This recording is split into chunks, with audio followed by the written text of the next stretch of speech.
ชนหัวล้านกันชนหัวล้านกัน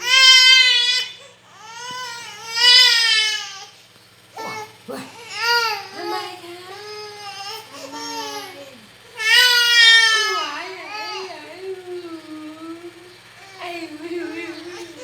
ชนหัวล้านชนหัวล้านกัน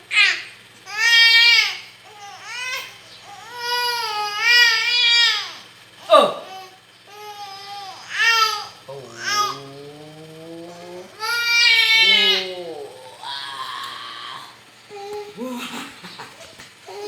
ทำไมคะทำไมไอ้ย้อยย้อยย้อยอะปุ่มปูนชนหัวล้านกันชนไหมชนหัวล้านฟ้องปู่ไปคุณปู่คะผมย่าชนหัวล้านหนูจึงคุณปู่คะคุณย่าชนหัวล้านหนูก็มีอันไหน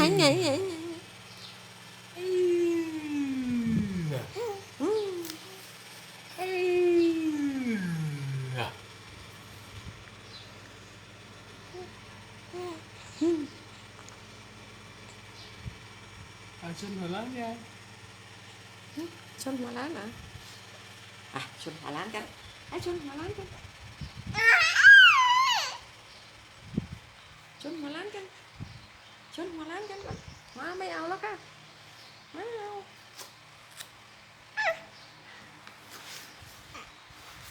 ชนหัวล้านเอาใหม่กันเอาใหม่ชนหัวล้านกันไม่เอาชนหัวล้านกันงอเงี้ยตามันไม่ได้ดูเองหนูจะดูกล้องหนูจะดูกล้องหนูจะดูกล้อง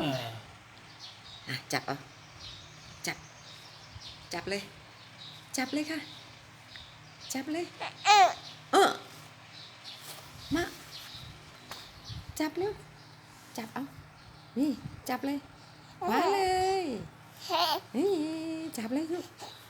จับเลยค่ะนี่ไงจับเลยงงเงงนี่ฮะจับเลยจับกล้องสวัสดีค่ะสวัสดีค่ะสวัสดีค่ะ